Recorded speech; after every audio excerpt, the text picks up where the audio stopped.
LDFന് വളരെ അനുകൂലമായ റിസൾട്ട് വരാൻ പോകുന്ന ഒരു തെരഞ്ഞെടുപ്പ് തന്നെയാണ്. അതിന്റെ കാരണങ്ങളിൽ ഏറ്റവും പ്രധാനപ്പെട്ട ഒന്ന്, ഈ തെരഞ്ഞെടുപ്പിനെ നയിച്ചത് കേരളത്തിന്റെ നായകനായിട്ടുള്ള സഖാവ് പിണറായി ആണ് എന്നുള്ളത് തന്നെയാണ്. നമസ്കാരം. ഇതുപോലെയുള്ള മധുര മനോഹരമായ മനോജ്ഞ സ്വപ്നങ്ങളിലായിരുന്നു ചിന്ത സഖാത്തി. പിണറായി വിജയൻ വീണ്ടും വരുമെന്നും ഈ ലോകഗോളത്തെ സുന്ദരമാക്കുമെന്നും കരുതിയിരുന്നു ചിന്ത.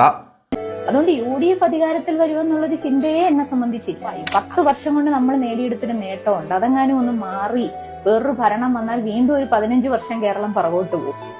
പ്രത്യേകിച്ച് ഒരു കാര്യവുമില്ലാതെ ഇപ്പോഴീ ചിന്തയെ വീണ്ടും സ്മരിക്കാൻ ഒരു കാരണമുണ്ട്. ഈ ചിന്താ ജെറോമിൻ്റെ രാഷ്ട്രീയ ഭാവിയും ആ സാന്നിധ്യം തന്നെയും ഈ ഭൂമിയിൽ നിന്നും ഇല്ലാതാക്കാൻ അതിഗൂഢമായ ശ്രമം നടത്തിയ 2 കോൺഗ്രസ് പ്രവർത്തകരെ ഇന്നലെ കോടതി വെറുതെ വിട്ടു. ചിന്തയെ വാഹനമിടിപ്പിച്ച് കൊല്ലാൻ ശ്രമിച്ച കേസിലെ പ്രതികളെയാണ് ഇന്നലെ Kollam additional district and sessions judge Mohan George വിട്ടയച്ചത്. 2024 ഏപ്രിൽ 14 കേരളത്തെയാകെ ഞെട്ടിച്ച ആ സംഭവമുണ്ടായത്. ചിന്താ ജെറോം ഇല്ലാതായാൽ കേരളത്തിലെ യുവജനങ്ങൾ നിശൂന്യരാകുമെന്ന് അക്രമി സംഘം കരുതി.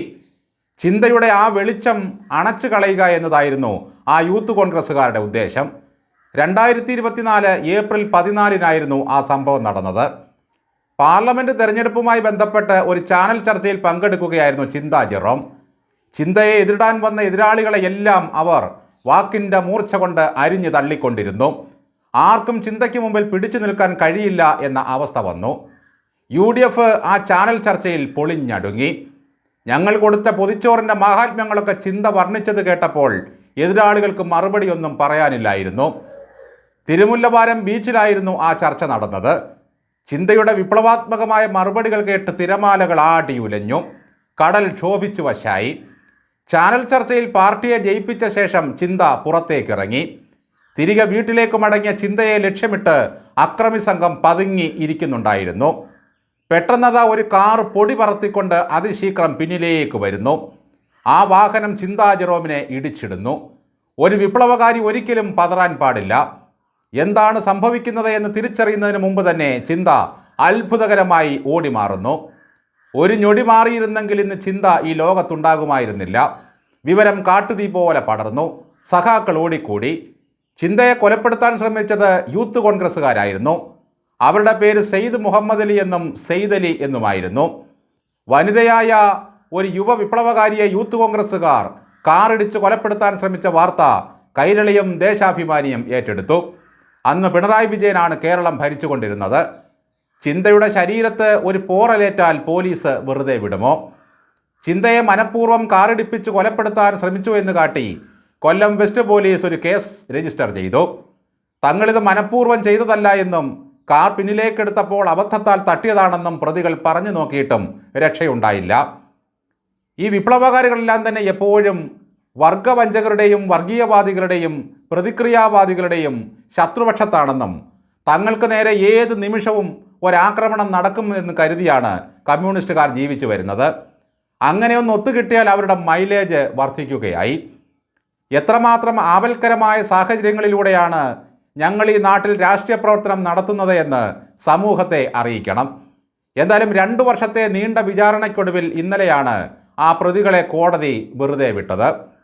തന്നെ വാഹനമിടിപ്പിച്ച് കൊലപ്പെടുത്താൻ ശ്രമിച്ച കേസിലെ പ്രതികളെ വിട്ടയച്ച കാര്യം ചിന്ത അറിഞ്ഞിട്ടുണ്ടോ എന്തോ. എന്തായാലും അതുമായി ബന്ധപ്പെട്ട ഫേസ്ബുക്ക് പോസ്റ്റുകൾ ഒന്നും തന്നെ വന്നിട്ടില്ല. ഒരർത്ഥത്തിൽ പരസ്പരം സംസാരിച്ച് തീർത്ത് നല്ല വാക്ക് പറഞ്ഞ് പിരിഞ്ഞു പോകേണ്ട ഒരു വിഷയമാണ് കോടതിയിൽ എത്തിച്ചത്.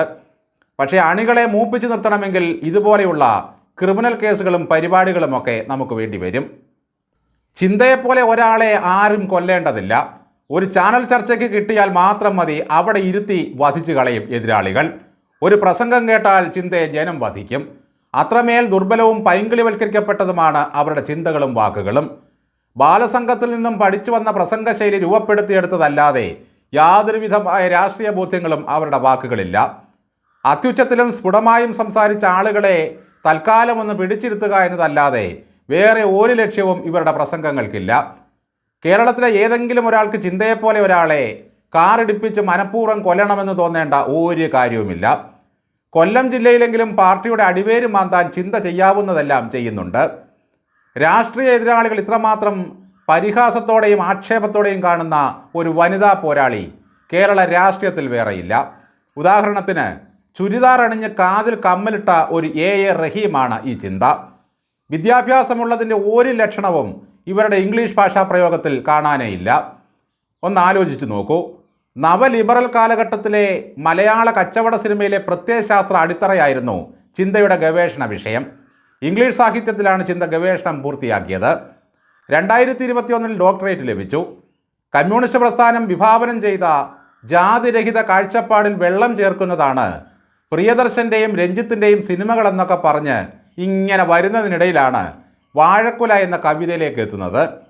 വാഴക്കുല ബൈ വൈലോപ്പള്ളി എന്നാണ് ചിന്ത പരാമർശിച്ചിരിക്കുന്നത്. മലയാള സാഹിത്യത്തിൽ പ്രാഥമികമായ പരിജ്ഞാനം പോലുമില്ലാതെയാണ് ഇവർ ഗവേഷണത്തിന് ഒരുമ്പെട്ടിറങ്ങിയത് എന്ന് അന്നേ ആക്ഷേപമുയർന്നു. ലോകം മുഴുവൻ ഇവരെ ആക്ഷേപിച്ചിട്ടും യാതൊരു ഉളുപ്പുമില്ലാതെ ഈ സ്ത്രീ ഇപ്പോഴും ഡോക്ടറേറ്റുമായി നടക്കുകയാണ്. അങ്ങനെ വാഴക്കുല ഡോക്ടറേറ്റ് എന്ന വാക്ക് തന്നെ ചിന്താ ജെറോം മലയാളത്തിന് സംഭാവന ചെയ്തു. വാഴക്കുല എന്താണ്, തേങ്ങാക്കൊല എന്താണ് എന്നറിയാതെ താനൊരു വലിയ വിപ്ലവകാരിയാണെന്ന് അവകാശപ്പെട്ടുകൊണ്ട് ഇവരെവിടെ പരിപാടി നടത്തിയാലും നാണം കെട്ട് മടങ്ങാനാണ് യോഗം. യുവജന കമ്മീഷൻ്റെ അധ്യക്ഷയായിട്ടിരിക്കുമ്പോഴാണ് ഇവരുടെ ഗവേഷണ പ്രബന്ധത്തിൽ ഗുരുതരമായ തെറ്റ് പുറത്തു വന്നത്. യുവജനങ്ങൾക്ക് വേണ്ടി ഒന്നും ചെയ്യാൻ കഴിഞ്ഞില്ലെങ്കിലും ഒരു ഡോക്ടറേറ്റ് ഒപ്പിച്ചെടുക്കാൻ ആ പദവി കൊണ്ട് ഇവർക്ക് കഴിഞ്ഞു. പ്രിയദർശൻ്റെ ആര്യൻ എന്ന സിനിമ പരാമർശിക്കുന്ന ഇടത്താണ് ഇവരുടെ വാഴക്കുല പരാമർശം വന്നത്. എന്നാൽ ആര്യൻ എന്ന സിനിമയിൽ മോഹൻലാലിൻ്റെ കഥാപാത്രം കൃത്യമായി വാഴക്കുലയുടെ രചയിതാവിനെ പറയുന്നുമുണ്ട്. സിനിമ പോലും കാണാതെയാണ് ഈ സ്ത്രീ പ്രബന്ധം തയ്യാറാക്കിയതെന്ന് ഓർക്കണം. ഇവർ പരിഹാസ്യയായ സന്ദർഭങ്ങളെപ്പറ്റി പറയാനാണെങ്കിൽ ഒന്നല്ല 2 പ്രബന്ധത്തിന് സാധ്യതയുണ്ട്.